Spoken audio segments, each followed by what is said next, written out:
Follow your dreams. You got a diploma. Diplomas are pieces of paper that sit on walls. After you get a diploma, real life starts. You got to chase your dreams, man. I don't really give a what your paper says. If it ain't what you're dreaming of doing, plus that paper's kind of deceptive anyway. And I always thought it was messed up that you ask a kid at 18-year-old to declare what he wants to be for the rest of his life. Then he gets a major and he works his ass off for 4 years and he gets a degree and he didn't even know who he was when he answered that question. Most people I know don't even work in their degree because they discover something else. My partner was a lawyer, man. He went to school for law school and everything. He passed the bar before he graduated law school. That's how brilliant he was. He an agent now. He ain't even want to be the law no more. He an agent. He just decided to do something else. So I say chase your dreams, man. Do that thing, man, that keeps you up at night. That thing that bothers you, man, that makes you trip. You can't quit thinking about it. You always, that thing, man, that you wake up in the middle of the night, you got a new idea.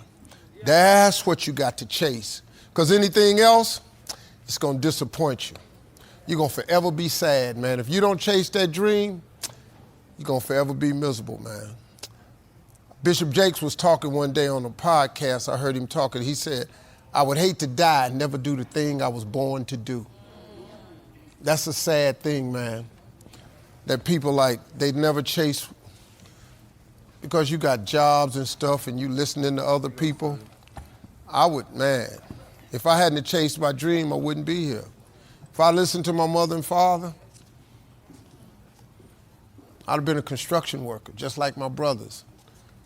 Boy, this the work we do, we Harveys. I was out there on that bridge with that tar mop in my hand, swabbing that tar on them cracks on the freeway. I was thinking the whole time, I got to get the out of here. This is not what I'm dreaming of. I was never dreaming of that. I had a dream, man, I was a little kid, I wanted to be on TV. Some crazy shit in the 60s to sit up and say you want to be on TV. It was unheard of, man. But it's all I had. So, I would chase that dream, not that diploma. You got the diploma. It signifies that you have the ability to complete a task very well. And if you want to be a doctor, lawyer, you got to get a degree. Come on now. But what if you made that decision when you was 18, you want to be something else? You want to go be a writer, go be a writer. I mean, I could tell you, it's a sad way to make a living at something you don't enjoy doing. You're going to do that till you're 65, then you're going to retire, then they're going to give you a third of what you can't live on anyway. That's the plan. They'll give you a gold watch, a turkey, and 1/3 of what you're having a hard time living on now. Nah. I would go chase that dream, see what God got for me. Probably better than what you had in mind anyway. Everything you're going through is preparing you for what you asked God for. You just got to quit tripping while you're in the process, because the process is necessary. You may not see it now, but when he gets you on the other side of it, you're going to see exactly why it went that way, and you're going to be okay with it. See, the problem that people do is you get in God's way. See, you tell God what you want, then you mess up and tell him how you want him to do it. The problem is you can't tell God how to bless you. All you got to do is write down what you want. God will give you everything you write down. I'm telling you, it used to be a lot of stuff on here I had to take off. You don't see no cars on here because they all in the garage. That God I serve that done this for me, he'll do the same thing for you. Your real life ain't in your present circumstance. Your real life is not in your current situation. Your real life is not in your paycheck. Your real life, he tucks it away in your imagination.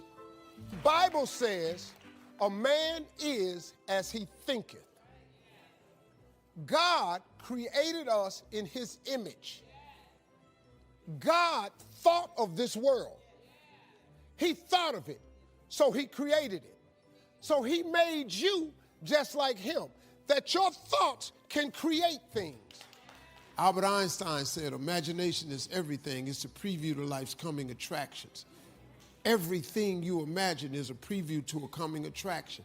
Once you understand that and quit looking at your imagination as hocus pocus, it opens up a wide range of things and possibilities. When you have these ideas of greatness, you got to go forward because it's not going to be a right time. Just go. Listen to me. This is serious what I'm telling you. Don't you think it's nothing else.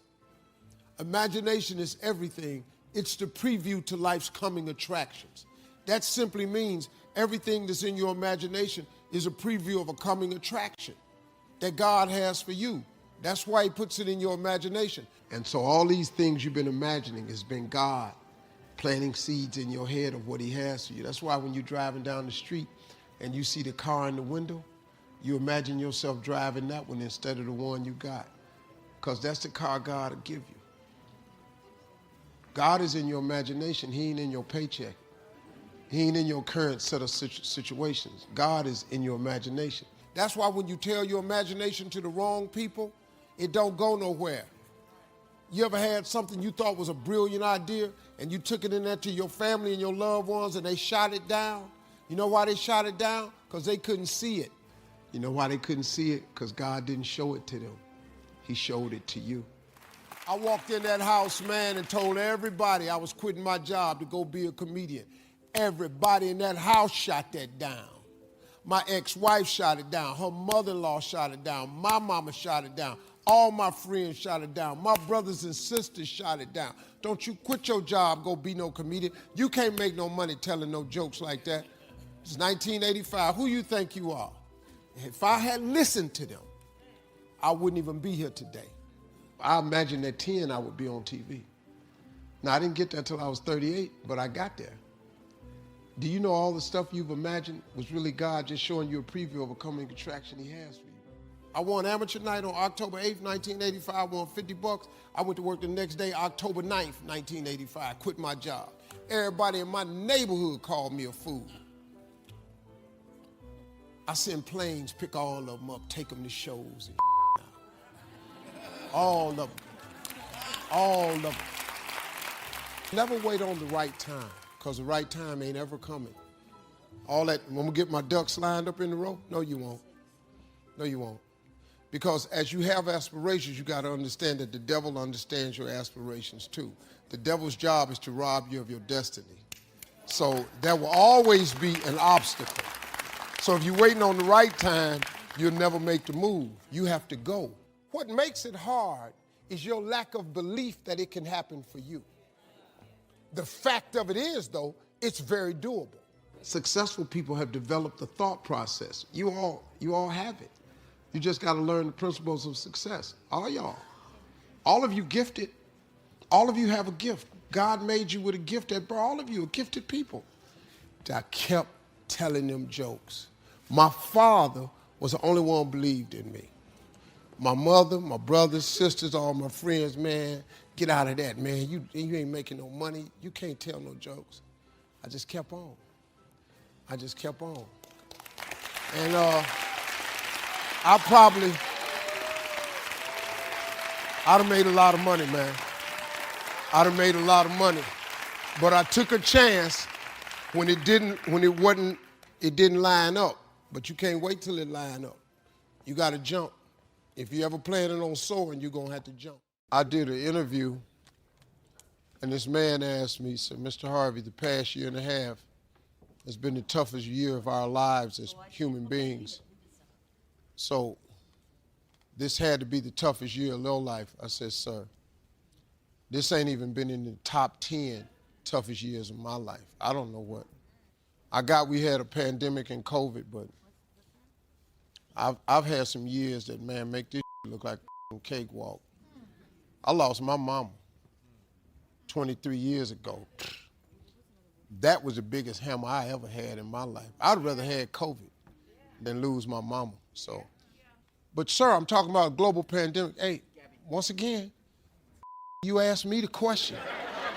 Now, if you want to put the answer in the interview, go ahead and put the answer down. But I'm just telling you what happened to me.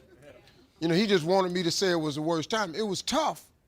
And if you lost a loved one, I would imagine this was probably the toughest year for you. I didn't lose a loved one. So I can relate to my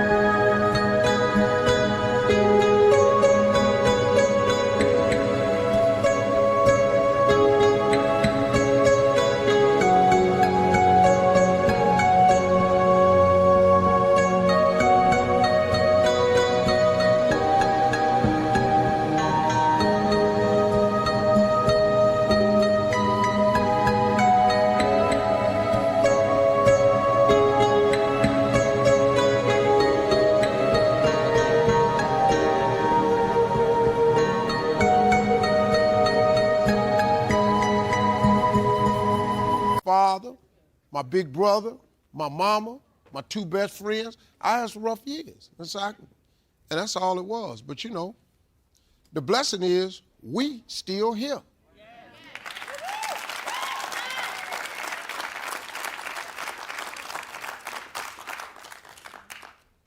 I had a lot of good stuff happen during the COVID myself.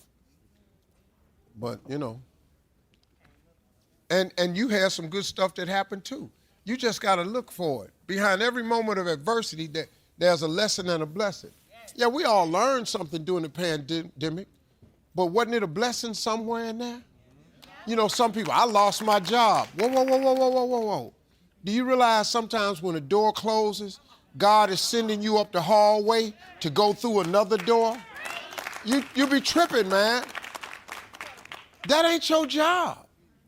They closed my plant. That's because it wasn't yours. It wasn't your plant. It ain't your job no more. How can they take something from you that's yours? Your job gone. God got something else for you. But if you lay in the misery of it, if you lay in the moment of adversity, you never receive the lesson or the blessing.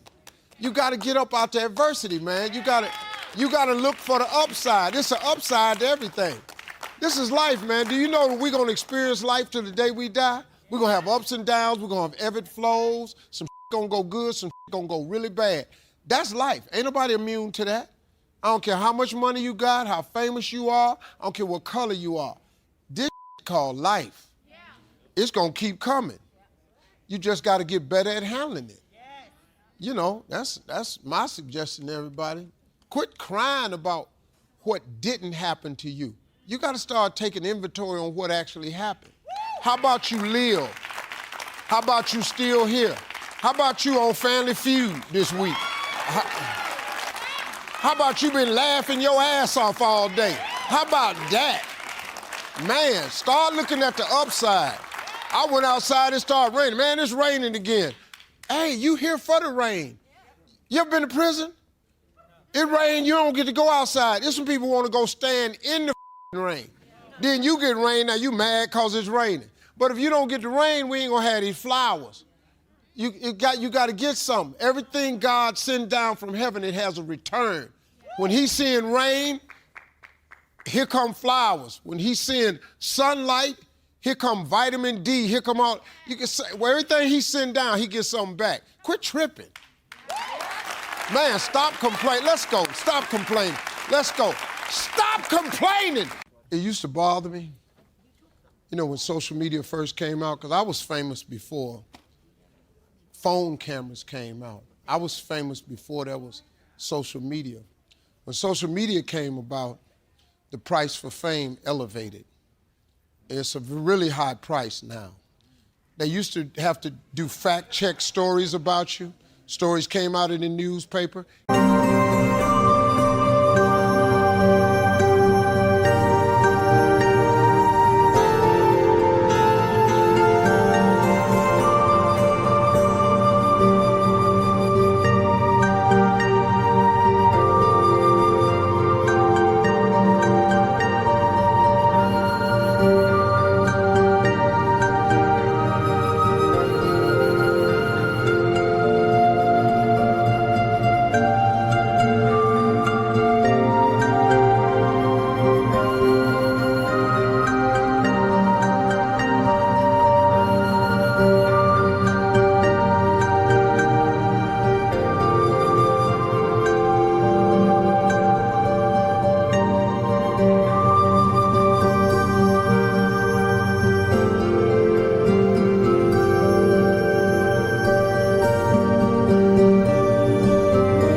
fact check. Internet came out, they just take your picture, print anything they want. Ain't no fact checking, nothing. It used to bug me, and then I figured it out. Who are haters? Haters are not shakers and movers. They're not power brokers, and they're not decision makers. The only way a hater has power over you is if you give it to them. That's the only way. Martin Luther King said once, a man can't ride your back unless you bend over. I don't bend over.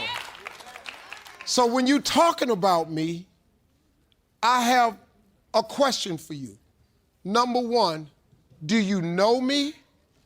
Have you ever met me? And do you have my cell number? Those are the only people who can say anything about me. If you know me, you met me, or you have my cell number.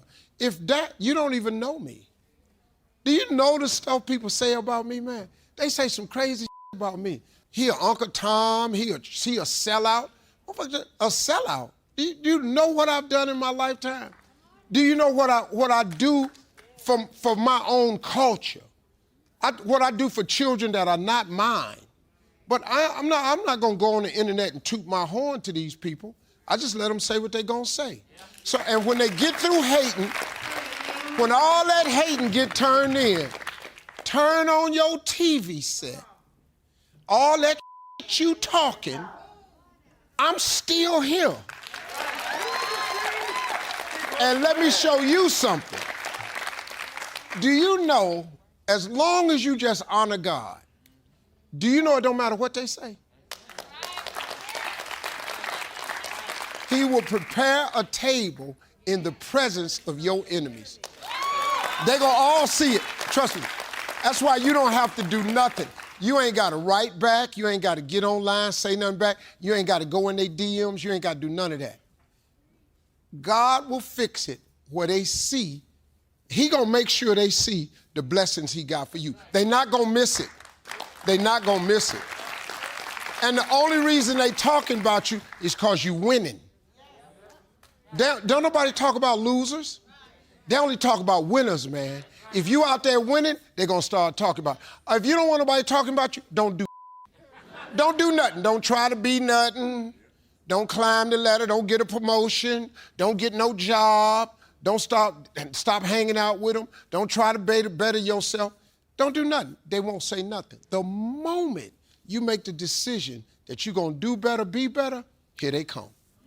Here they come, every time. But let them come, though. Let them come.